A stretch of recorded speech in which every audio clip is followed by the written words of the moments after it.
LR, the Liberal Redneck here, coming to you from a country where Republicans are doing everything in their power to hand Democrats a gigantic victory in November.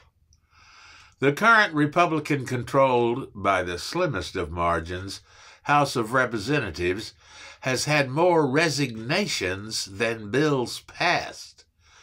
Their attempt to impeach President Biden was based on the testimony of a witness they knew was lying.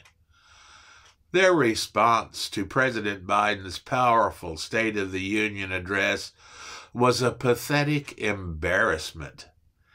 Handmaiden Alabama Senator Katie Britt has become a joke as the result of her creepy effort to counter President Biden.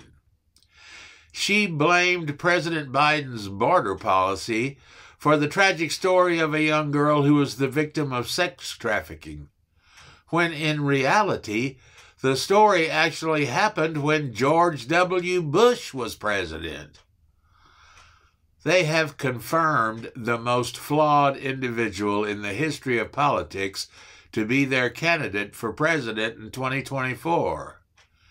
He claims he is totally innocent of the 88 criminal charges against him, while at the same time begging the Supreme Court to grant him total immunity. He told Russian leader Vladimir Putin to do whatever you want and vowed to end all aid to Ukraine if reelected. He wants to deport all non-whites and turn our democracy into a dictatorship. His mind is like a bowl of alphabet soup, and his mouth spews a continuous fountain of pure gibberish. Trump whined to supporters in Georgia. The fake news will say, oh, he goes from subject to... No, you have to be very smart to do that. You have to be very smart. It's called, you know what it is, it's called spot checking.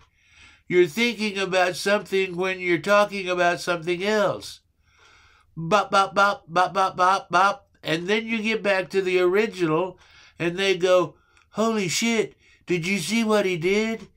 It's called intelligence, Trump added. Yes, it's called intelligence, comic Stephen Colbert sarcastically mocked. Look no further than Einstein's famous equation. E equals bop, bop, bop, bop, bop, bop, holy shit, he joked. The RNC, Republican National Committee, is the major fundraising arm of the party. Their job is to support all their party's candidates with funding and tactical aid. Their presidential candidate demanded that they turn the RNC over to his daughter-in-law, and she vowed to make sure that every penny raised will go towards paying his mountain of legal bills. To hell with all the other Republican candidates.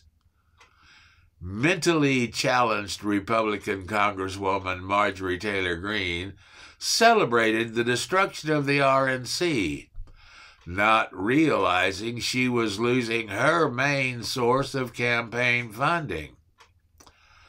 The self-destruction of the Republican Party, exemplified by their selection of ultra-religious fanatic Mike Thompson, who claims God told him he was Moses, as Speaker of the House, has set the stage for a sweeping Democratic victory in November. They hitched their wagon to the wrong star, and he's going to send them down in flames. Since both candidates have been selected so early, this will be one of the longest campaigns on record. Fortunately, President Biden does not have any legal bills, so he's sitting on a mountain of campaign cash. His predecessor, meanwhile, is doing anything he can to raise more cash for his legal bills and has little in the way of campaign funds. I am confident that we'll see a huge change in our government after the November elections. With Democrats in control of both houses of Congress, President Biden will be able to accomplish significant social reform that will benefit all but the super rich. Thanks for listening, and remember, always vote blue.